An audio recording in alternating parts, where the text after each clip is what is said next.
Bersama saya Azlin Arif dalam rentasan berita edisi 1350. Antara paparan utama. Salahkah melawan rasuah? Kedaulatan negara tak terjual hanya kerana berbincang. Usah dibiarkan kaduk naik junjung.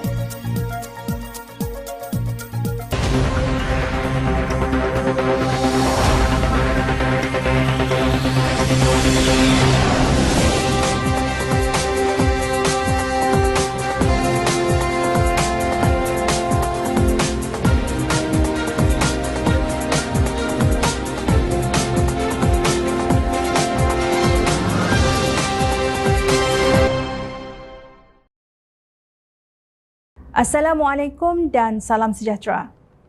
Perdana Menteri ke-10 Datuk Seri Anwar Ibrahim menegaskan beliau tidak akan bertolak ansur dalam usaha membersihkan negara ini dan menyelamatkan bangsa daripada tindakan individu yang merompak kekayaan negara. Katanya kerajaan berhasrat menyelamatkan negara daripada pemimpin-pemimpin yang mengkayakan diri dengan merompak harta kekayaan negara. Menurut beliau, Suruhanjaya Pencegahan Rasuah Malaysia diarah untuk mengambil tindakan terhadap siapa sahaja yang melakukan perbuatan tersebut. Itu tekad saya. Senang susah saya hadapi. Kalau nak jatuhkan kerana saya lawan rasuah, silakan. Tetapi saya tidak akan bertolak ansur daripada bersihkan negara ini dan selamatkan bangsa kita dan negara kita daripada tindakan orang yang merompak kekayaan negara. Bukan sedikit dan ini termasuk pimpinan yang ada dalam kerajaan, baik menteri dalam kalangan kerajaan negeri. Kena ingat, saya arah SPRM apa? Ambil tindakan kepada siapa sahaja yang melakukan rasuah. Terutama setelah kita bagi amaran, dia buat juga lagi. Katanya lapor bernama. Perdana Menteri berkata demikian ketika berucap melancarkan program Semarak Tambun Cinta Al-Quran dan menghadiri majlis berbuka puasa di Masjid Al-Ittihadiyah Ipoh kemarin. Bagaimanapun, merujuk kepada kes mahkamah melibatkan Datuk Seri Azlan Man, beliau menafikan beliau di belakang dakwaan terhadap bekas Menteri Besar Perlis.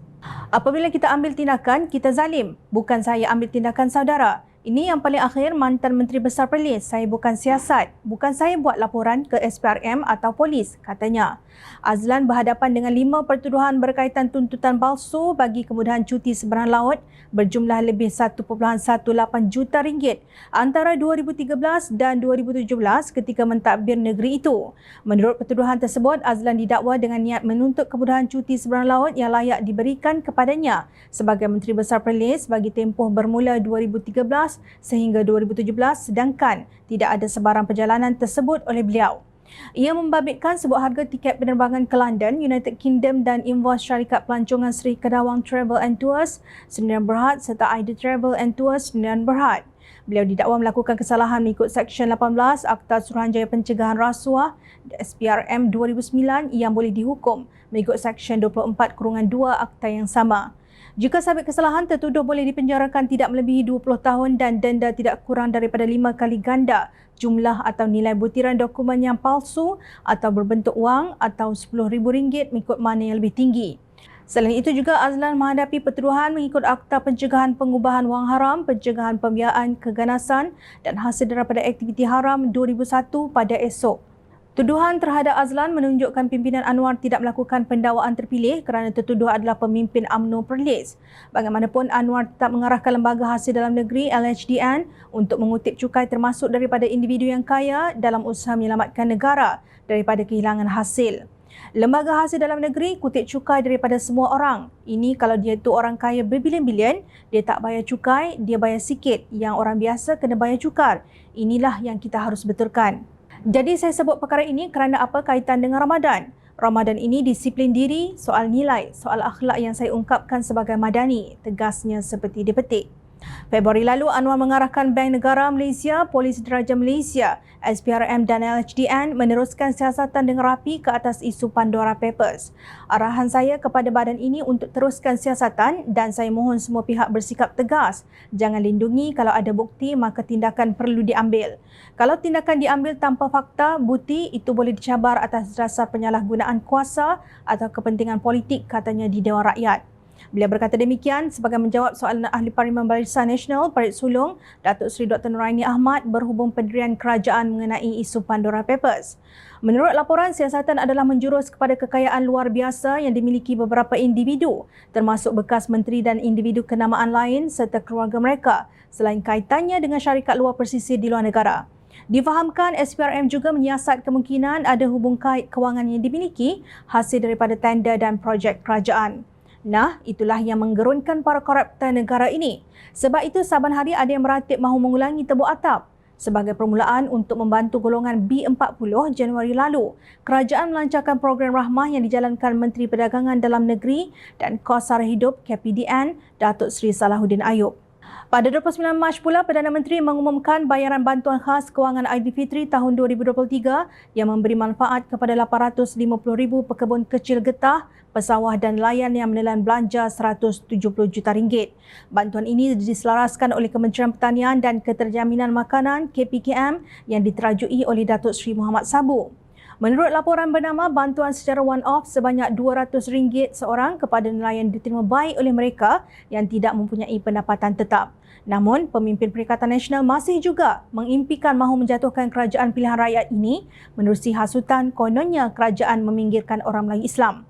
Kalau kita lock kepada kerajaan yang ada lah ni, adik kakak sekalian, nasib agama kita, nasib bangsa kita, nasib banyak perkara akan terjejah. Kata Ahli Parlimen Pasir Putih Datuk Dr. Nik Muhammad Zawawi Saleh di Majlis Ihya Ramadan Pimpinan Kerajaan Negeri bersama anak Kelantan di perantauan bertempat di Bangi Convention Centre, Bandar Baru Bangi pada 1 April lalu. Malang sungguh pada hujung Februari 2020 mereka menjatuhkan kerajaan yang sedang berperang dengan serangan COVID-19.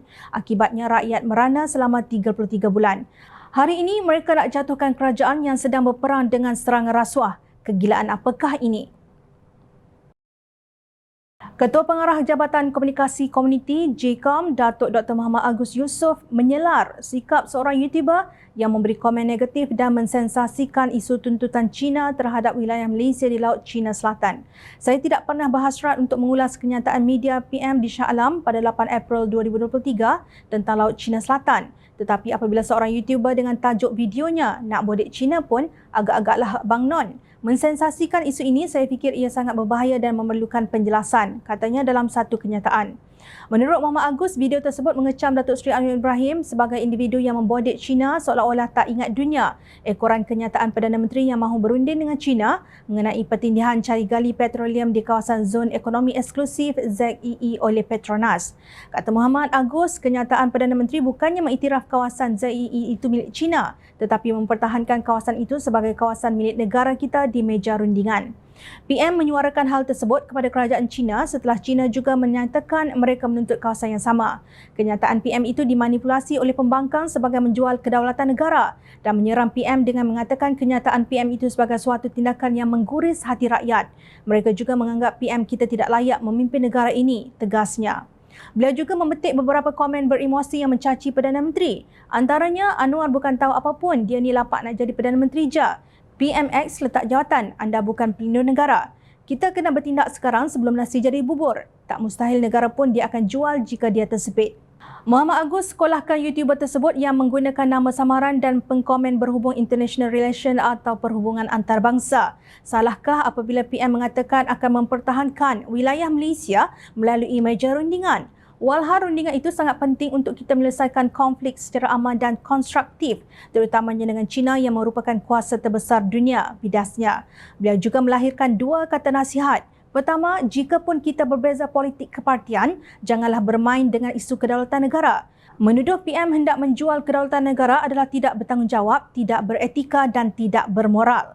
Kedua, berpolitiklah dengan fakta. PM dan semua kita mahukan yang terbaik untuk negara. Tidak puas hati dengan keputusan PM, tegur dan kritiklah secara berhemah.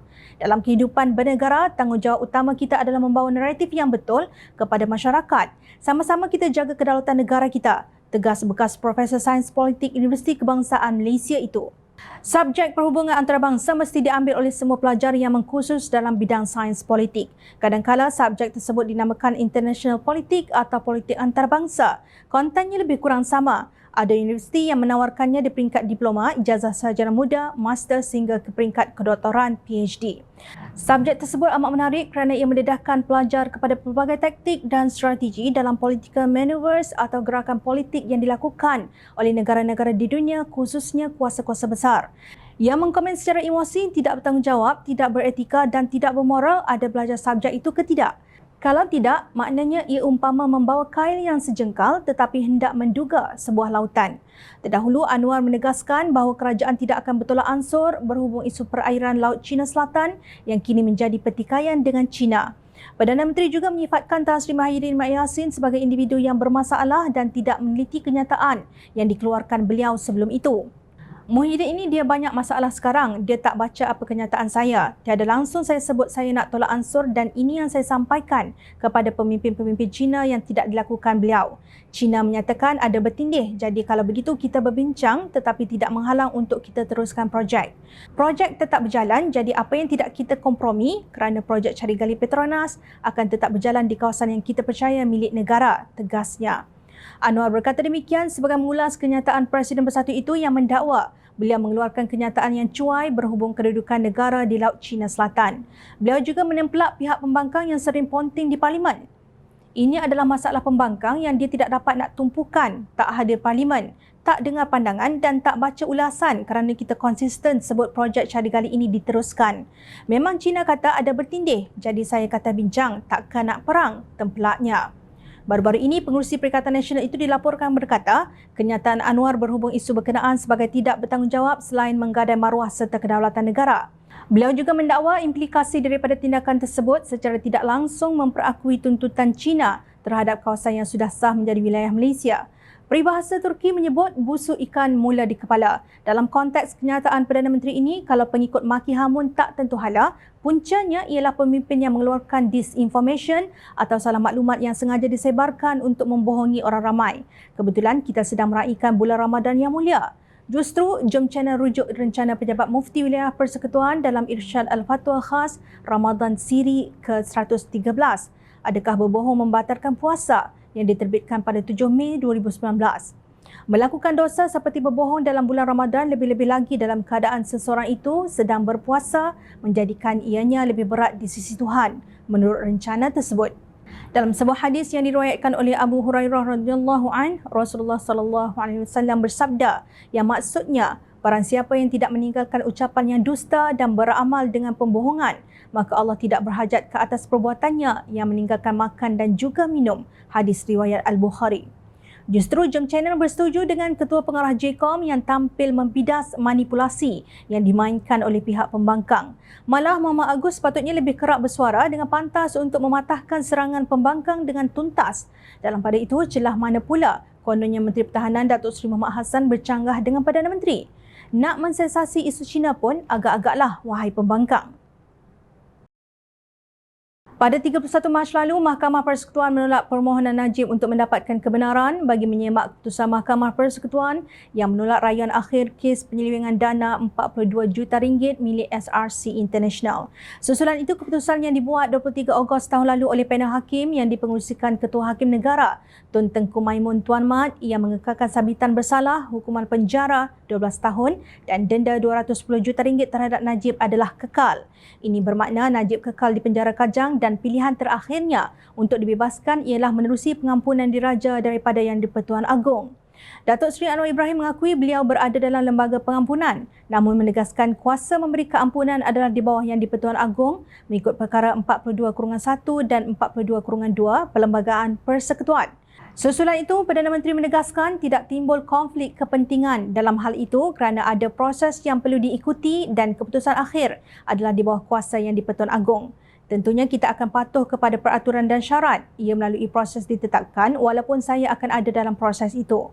Akhirnya, seperti yang diketahui, soal penganugerahan pingat dan soal pengampunan itu wewenang dan budi bicara Yang di-Pertuan Agong, katanya kepada media 2 hari lalu.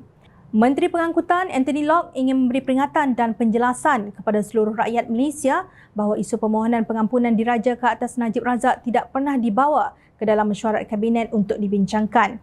Malah katanya ia adalah pendirian UMNO sebagai sebuah parti politik dan bukannya pendirian kerajaan perpaduan.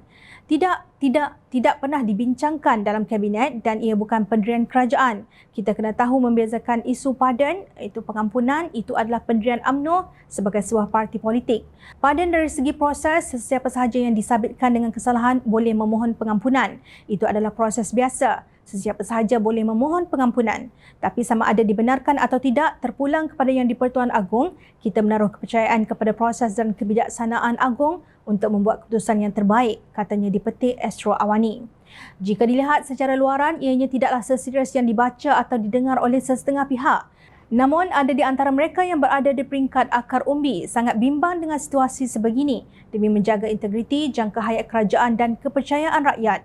Keluhan itu dibawakan oleh Ahli Parlimen Pasir Gudang, Hassan Abdul Karim yang berkata, isu melibatkan pengampunan Najib dan penangguhan kes Ahmad Zahid di Mahkamah Tinggi Kuala Lumpur itu memberi kesan negatif terhadap imej baik Kerajaan Perpaduan pimpinan Perdana Menteri Anwar Ibrahim. Malah Pakatan Harapan, PH dan Parti Keadilan Rakyat PKR akan rebah tersungkur bersama-sama Barisan Nasional BN jika Najib serta Presiden UMNO Datuk Seri Dr. Ahmad Zahid Hamidi dibebas begitu mudah. Menurutnya, perkembangan yang berlaku di Mahkamah Tinggi Kuala Lumpur pada Isnin juga amat menyeramkan dan membimbangkan. Nampaknya peranan Peguam Negara berada di kedua-dua gelanggang. Pertama, Peguam Negara mengambil posisi dalam pengampunan Najib di bawah perkara 42/5 Perlembagaan Persekutuan bahawa lembaga pengampunan yang dipengerusikan oleh Yang di-Pertuan Agong hendaklah dianggotai sama oleh Peguam Negara. Seterusnya, melalui perkara 42/9 menyatakan bahawa lembaga pengampunan hendaklah menimbangkan apa-apa pendapat bertulis yang mungkin telah dikemukakan oleh Peguam Negara. Di bawah perkara 42 Perlembagaan Persekutuan telah disebut dengan jelas bahawa takrif kuasa yang ada pada Yang di-Pertuan Agong tertaluk di bawah perkara 42/4/B bahawa kuasa agung dijalankan mengikut nasihat lembaga pengampunan yang ditubuhkan mengikut fasal -5 perkara 42. Katanya dalam satu hantaran di Facebooknya semalam. Benar, ia berbahaya dan cukup membimbangkan kepada sesiapa yang mencintai keadilan, ketelusan, kebenaran dan menjunjung kedaulatan undang-undang. Jika Najib diberi pengampunan diraja dan 47 pertuduhan ke atas Ahmad Zahid digugurkan, maka kesan dua hal besar ini adalah suatu malapetaka kepada kerajaan pimpinan Anwar. Perdana Menteri perlu diingatkan, gabungan politik PH dan PKR akan ditolak oleh rakyat dalam 6 pilihan raya negeri PRN tidak lama lagi. PH dan PKR seterusnya akan dinyahkan oleh rakyat dalam pilihan raya umum yang akan datang. Terkini, petisyen yang dilancarkan Gabungan Pilihan Raya Bersih dan Adil Bersih berhubung pengampunan diraja untuk tidak membebas dan melepaskan Najib Razak sudah mendapat jumlah tanda tangan terbanyak iaitu 147,108 sehingga jam 6 petang semalam. Manakala petisyen membebaskan Najib Razak melalui pengampunan diraja digerakkan oleh individu bernama Arif Lias hanya mencatatkan 14,422 tanda tangan sehingga jam 6 petang semalam. Tuntasnya, kalian sudah menemui jawapannya. Jawapan yang terang seikhlas hati rakyat, jangan pula nanti kata kami rakyat jelata tidak memberi peringatan. Ingat, rakyat sedang dan sentiasa memerhati. Teruskan bersama kami di Jom Channel untuk mendapatkan berita politik tanah air. Saya Azlin Arif, terima kasih. Assalamualaikum dan salam sejahtera.